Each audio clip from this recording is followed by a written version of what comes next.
Şuşanın səsi. El azattır, dil azattır, azad sazlarda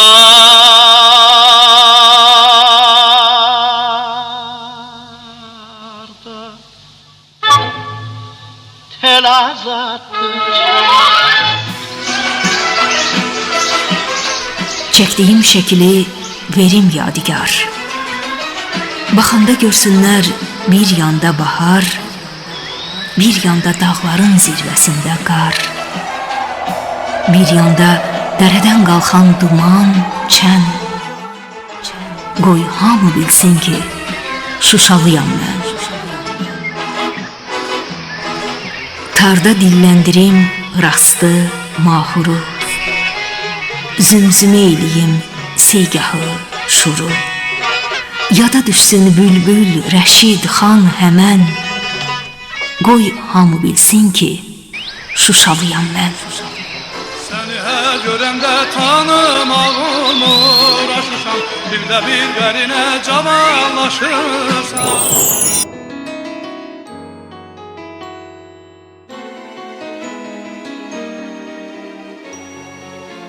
İstəkli dinləyicilər, bundan sonra Şuşanın Səsi layihəsi Şuşanın görkəmli şəxsiyyətləri haqqında söhbətlərlə davam edəcək. Bu şəxsiyyətlər ki, onların Azərbaycanın ictimai, siyasi, mədəni həyatında mühüm xidmətləri olub. Amma şəxsiyyətlər haqqında verilişlərə keçməzdən əvvəl qısa bir xatırlatma etsək yerinə düşər.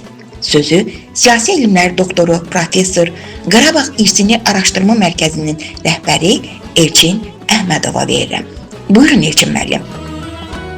Çox sağ olun Dəniz xanım. Biz artıq demək olar ki, keçən ilin dekabrından Qarabağ xanlığının tarixindən tutmuş, da bütün dövrlərdə, bütün mərhələlərdə baş verən həm ictimai-siyasi prosesləri, həm Qarabağda baş verən prosesləri, Şuşada baş verən prosesləri, həm Şuşanın ictimai-siyasi həyatı, həm mədəni həyatı haqqında geniş danışdıq. Eyni zamanda da bugünkü günə qədər olan məsələləri, istər Sovet dövründə ümumi liderin Qarabağa göstərdiyi diqqət qayğı haqqında danışdıq. Ondan başqa 2-ci Qarabağ müharibəsini şərtləndirən amillər, 2-ci Qarabağ müharibəsində Azərbaycanın hərbi diplomatik uğuru, informasiya məkanında uğuru, ondan başqa Ali Baş Komandan, Cənab Prezidentin rəhbərliyi altında rəşadətli ordumuzun 44 gün ərzində, daha sonra isə 23-cü ilin sentyabrında bir günlük antiterror əməliyyatları nəticəsində Azərbaycanın ərazi bütövlüyü və suverenliyinin təmin olunması məsələlərindən çox geniş, ətraflı danışdıq və heç şübhəsiz ki, Şuşada olan tədbirlərə də toxunduq. Şuşada olan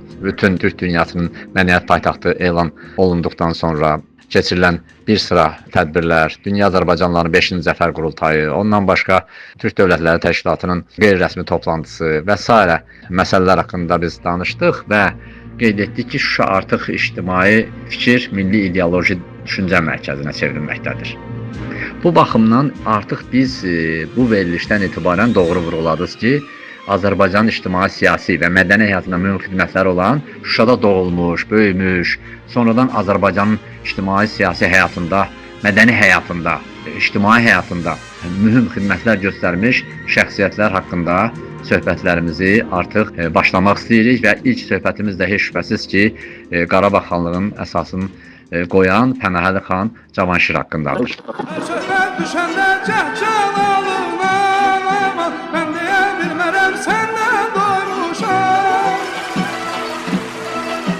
La radio internationale d'Azerbaïdjan 85. В эфире «Голос Шуши».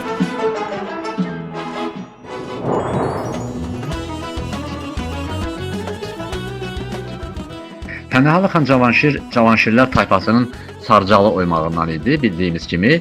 Bu Azərbaycan tayfası Qarabağın çox qədim sakinlərindəndir. Və bu tayfanın üzvləri uzun müddət bölgənin, yəni Qarabağın ictimai-siyasi həyatında mühüm rol oynamışdır. 18-ci əsrdə Qarabağ xanı Pənahəli xanın göstərişi ilə inşa olunan Əsgəran qalası Azərbaycan memarlığının parlaq nümunələrindəndir. Qala Şuşadan 24, Xocaldan isə 5 kilometr məsafədə yerləşir. Qarabağ xanlığının əsasını qoyan Pənahəli xan Sarcalı Cavanşir xanlıq qurduqdan sonra abadlaşdırdığı ilk növbədə Bayat qalasını deməli yaratdı, qurdu. Ondan sonra isə bu Ağcabədi yaxınlığında yerləşən bir qala idi. Onun strateji əhəmiyyəti o qədər də yüksək deyil idi və o baxımdan aparılan orada döyüşlər və ya digər tədbirlərdən sonra Pənahəli xan artıq Sarıcalı Tərnəkütə, yəni ki, daha sonra isə tikdirdiyi Şuşa qalasına köçdü. Yəni Tərnəküt dedikdə biz Şahbulaq qalasını nəzərdə tuturuq. Yəni bu barədə Qarabağ xanlığının tarixindən danışarkən kifayətlə danışmışıq. Onun üzərində dayanmayacağıq. Yəni Pənahəli xan Cavanşirdən söhbət gedir. Duklusume k Şuşayı-Cayna. Şuşayı-Cayna Şalmaklume. أنتم تستمعون إلى صوت شوشة. صوت شوشة لا يزال مستمرا. Qarabağ xanı Pənahəli xan 1752-ci ildə Şuşanı paytaxt elan edib, oranı möhkəmləndirib qala şəhərə çevirib.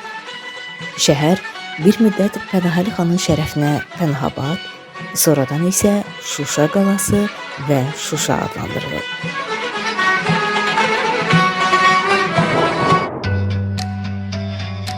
İspaniyada yaşayan Pənahəli xanın varisiyəm. Orada doğulmuşam, orada təhsil alıram. Elə uşaqlıqdan valideynlərim bizimlə, mənim və bacılarımla Azərbaycan dilində danışıb, öz mədəniyyətimizlə bizi böyüdüb. O mədəni dəyərləri bizə ötürüblər. Uşaqlıqdan elə atam bizim xan nəslindən olduğunu danışıb. Çox adam bildiyi kimi Pənahəli xan 2 dənə övladı var idi, erkək övladı. Böyük oğlu İbrahim Xəlil xan idi, kiçik oğlu da Mehralı bəy idi. Mən Mehralı bəy nəslindən gəlirəm, ata tərəfdən. Mehralı bəyin ya nəvəsi, ya nəticəsində adı Mehralı olub. Onun isə nəvəsi mənim babamdır. Telman babam, rəhmətli Telman babam. Mehralı bəy Şuşada yaşayırdı da bağlıqla məşğul olurdu. Ondan sonra xan nəslinə qarşı, bəylərə qarşı aparılan repressiya, Rus imperiyasından göstərilən repressiya nəticəsində Mehralı bəyin oğlu Qulam Ağdama köçmüşdür və orada məktəbin direktoru kimi fəaliyyət göstərmişdir. Sonra babam anadan oldu və köçdü Bakıya. Orada da atam anadan oldu. 96-cı ildə də atam İspaniyaya köçməyə qərar verdi və 2001-ci ildə də mən anadan oldum. Təbii ki, Azərbaycan mənim vətənimdir. Azərbaycana olan bağlantı bu mənim hissimdir, daha böyükdür, nəinki İspaniyaya olan. Halbuki İspaniyada anadan olmuşam və demək olar ömrümün ən böyük hissəsini orada yaşamışam. Amma yenə də Azərbaycana gedəndə o doğmalıq hissini yaşayıram. Azərbaycandan geri dönmək istəmirəm. Həmişə nostalgiya hissləri yaşayıram. Hər bir Azərbaycanlı kimi istəyərdim. Öz vətənimdə olum, öz vətənimdə yaşayım, öz millətimlə yaşayım, vaxt keçirim. Hal-hazırda universitetimi bitirmək üzrəyəm, 4-cü kurs tələbəsiyəm. Niyyətim budur ki, bitirim, İspaniyanın polis sistemində işləyim. Ata-baba yurdumda olmaq məni çox sevindirir. Elə rahatlıq hissi var. Bir arzum da var ki, əslində o arzu yerinə yetirilib. Həmişə istəyirdim atam da gedib Şuşanı görsün. Uşaq olandan atam istəyirdi ki, geçsin Şuşanı görsün, orada yaşasın. Bu yaxınlarda Diaspora İş üzrə Dövlət Komitəsinin təşəbbüsü ilə mən, atam, anam və bir neçə qohumlarım Şuşanı ziyarət elədik və ailəmin də o torpaqlarda olmağının, o sevincini görməyim məni çox şadlandırdı. Hər yay sənin yaylalığına uçub gələn azad quşam, nə gözəlsən mənim Şuşam, cəmalına vurulmuşam. Vous entendez la voix de Choucha. La voix de Choucha continue. Şuşa sıxmaq güzeldir də.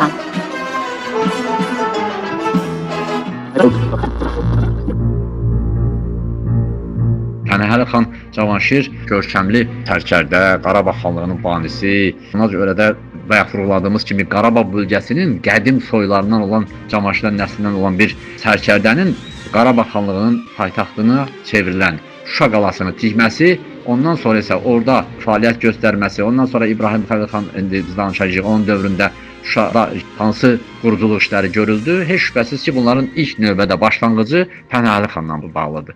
Yəni Pənahəli xan Qarabağda mədəni quruculuq sahəsində xidmətləri onun çox böyük olur. İlk növbədə o köçən kimi Şuşaya ilk növbədə o qala divarlarını saldırdı. İlk məhəllələrin tikilməsi üçün özü ilə bərabər gətirdiyi insanların orada yaşaması üçün evlərin tikilməsi, məhəllələrin salınması, təbii ki, bilirik ki, Şuşada 17 məhəllə var idi ki, o məhəllələrin salınması, bunlar hamısı çox böyük işlər idi, çətin işlər idi o zamanki dövrdə. Amma bu quruculuq işləri birbaşa Pənahəli xan Cavanşirin adı və fəaliyyəti ilə bağlıdır. Yəni o dövrdə nəzər salsaq, həm də həmin dövrdə Pənahəli xan strateji əhəmiyyətli o müdafiə qalaları ki var idi Şuşada, onun tikilməsini çox lazım bildi.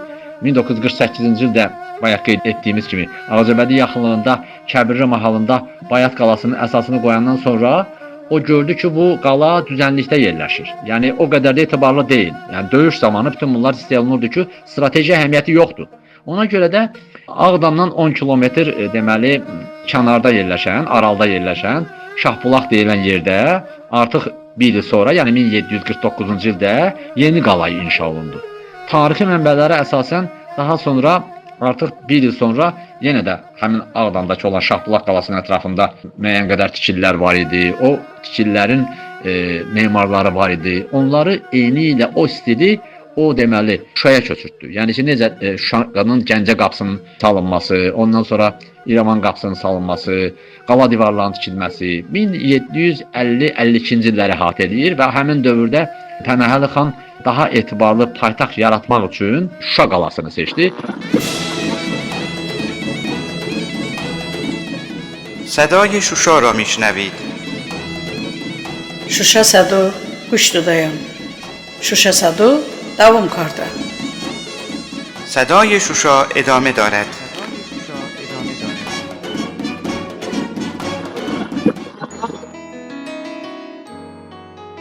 Bilirik ki, əvvəllər Şuşa qalası Pənahabad, sonradan isə Şuşa adlandırmaya başlanmışdı. Və dəniz səviyyəsindən də Şuşa 1500-1600 metr yüksəklikdə olan sıldırım qayalarla əhatə olunan bir növ qalanı xatırladan çox strateji əhəmiyyətli bir yer idi. Və o baxımdan oranın inşasına başlanıldı. Orada 18-ci əsrdə deməli sonrakı illərində də, yəni Pənahəli xanın hakimiyyətdə olduğu illərində 1763-cü ilə qədər bütün qala divarlarının çəkilməsi prosesi getdi. Qədim məhəllələrin bir qisminin, yəni aşağı məhəllələrin salınması prosesi getdi və bunların hər biri söhbət açdığımız Pənahəli xan Cavanşirin adı və fəaliyyəti ilə bağlıdır. Və o baxımdan burada salınan bütün tikililər, bütün deməli qalaların inşası və 18-ci əsrdə qala divarlarının çəkilməsi prosesi onun hakimiyyəti dövründə davam etdirildi.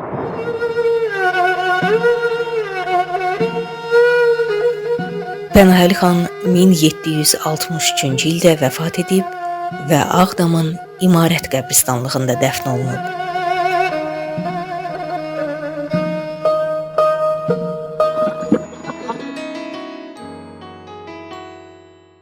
Əziz dinləyicilər, Şuşanın səsi verilişinin şəxsiyyətlərə həsr olunmuş ilk buraxılışı sona yetdi. Xatırladaq ki, ilk verilişimiz Qarabağ xanlığının banisi, sərkərdə Azərbaycanın Qarabağ bölgəsində qədim soylardan olan Cavanşir nəslindən Pənahəli xan Cavanşir haqqında idi. Verilişin müəllifi Professor Elçin Əhmədov, rejissoru Ülviyə Zamanlı, aparıcı Xuraman Həsənova, redaktor Aybəniz Məmmədəliyevadır.